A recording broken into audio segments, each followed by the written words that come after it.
అండి, welcome to మా interest మన్పై kitchen. ఇవాళ మనము గ్రీన్ చిల్లీతో క్యాబేజీ ఫ్రై చేసుకుందామండి. ఇలా నేను మిర్చిని సన్నగా కట్ చేసి పెట్టుకున్నాను.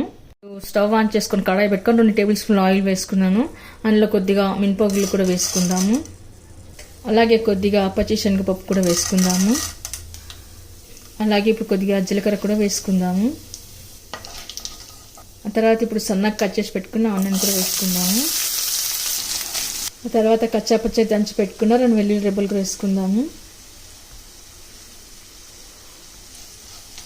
ఇప్పుడు కొద్దిగా పసుపు వేసుకుందాము. తర్వాత ఇప్పుడు గ్రీన్ చిల్లీ కూడా వేసుకుందాము. తర్వాత కొద్దిగా సాల్ట్ వేసుకుందాము. ఆనియన్ మొత్తం ఇలా దూరగా వేగాలండి.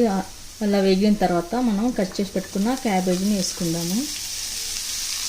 క్యాబేజీలో ఏమాత్రం తేమ లేకుండా మనం కట్ చేసి కడిగి పెట్టుకోవాలి. ముందు ఆరబెట్టి పెట్టుకోవాలి. ఆ తర్వాత ఇప్పుడు దీని కింద మీద వేసి బాగా కలుపుకొని పెట్టుకుందాము. వీళ్ళంతా కలిపి పెట్టుకున్న తర్వాత 2 మినిట్స్ మగ్గనివ్వాలి. మరీ మెత్తగా మగ్గనివ్వదు, హాఫ్ బాయిల్ అయితే సరిపోతుంది.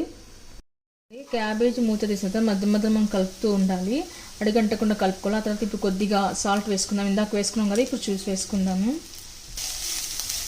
తర్వాత కొద్దిగా ఇప్పుడు ధనియా పొడి వేసుకుందాము. అలాగే కొద్దిగా జీరా పౌడర్ కూడా వేసుకుందాము. ఆ తర్వాత ఇప్పుడు కొద్దిగా పుట్నాల పొడి కూడా వేసుకుందాము. ఆ తర్వాత ఫైనల్గా ఎండు కొబ్బరి పొడి కూడా వేసుకుందాము.